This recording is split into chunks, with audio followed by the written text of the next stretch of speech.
poured himself a fresh cup of coffee, and then leaned back in his chair. He closed his eyes and tipped his head back when he inhaled. He wondered how he had ever taken such a pleasure for granted. He lifted the cup to his lips, its aroma intoxicating. Kane took another drag, flipped the butt into the yard, and then picked up the pistol and pressed it again to his temple. For all he had agonized over the right and wrong of it, the guilt, the shame, in the end it was an uncomplicated act. The fear in living was death. Now, so close to death, his only fear was living. He leaned his head forward and held his breath. God forgive me. The sky cracked like thunder, a howl coming in off the nearby blacktop road, ripping through the night like the onset of Armageddon.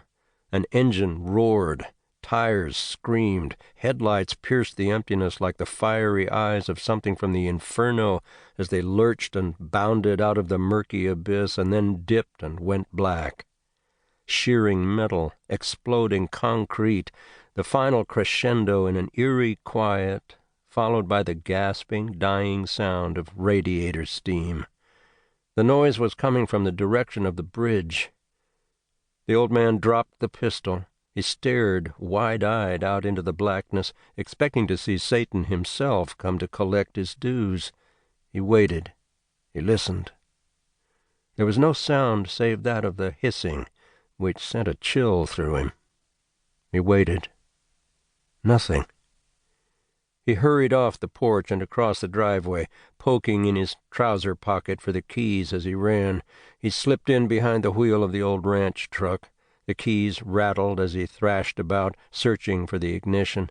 It started on the second try.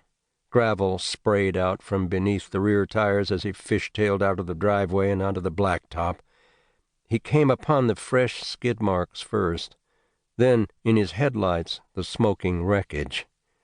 Before him sat a half-ton pickup angled across the shoulder, its hood collapsed to the firewall, steam rising from beneath it. Both doors were sprung open and bent, the bed partially torn from the frame, the front fenders wrapped around the concrete bridge abutment, the entire scene covered with the broken glass of every window. The old man stepped out of his truck and hurried to the driver's side of the wreckage. There, behind the wheel, sat a young boy, 15 at best, staring through the missing windshield with eyes white and reeling.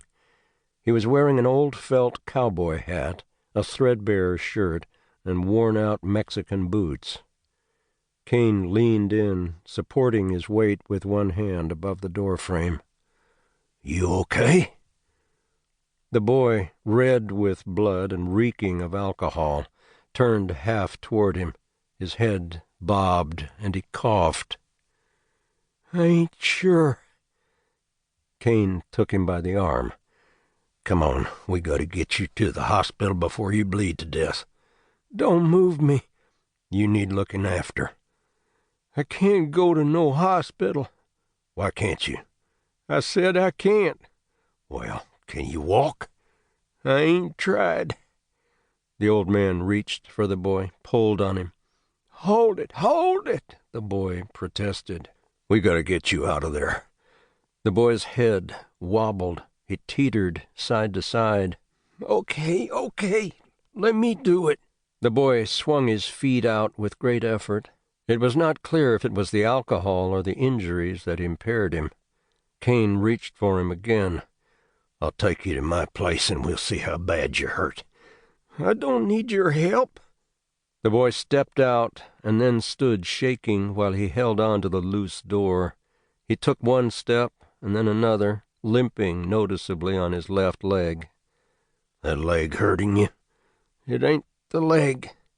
The boy turned and began staggering in the direction from which he'd come, and then he collapsed to the pavement. He awoke on the old man's sofa. His eyes darted wildly about the porch, and there was an unsettling fear in them. "Where am I?"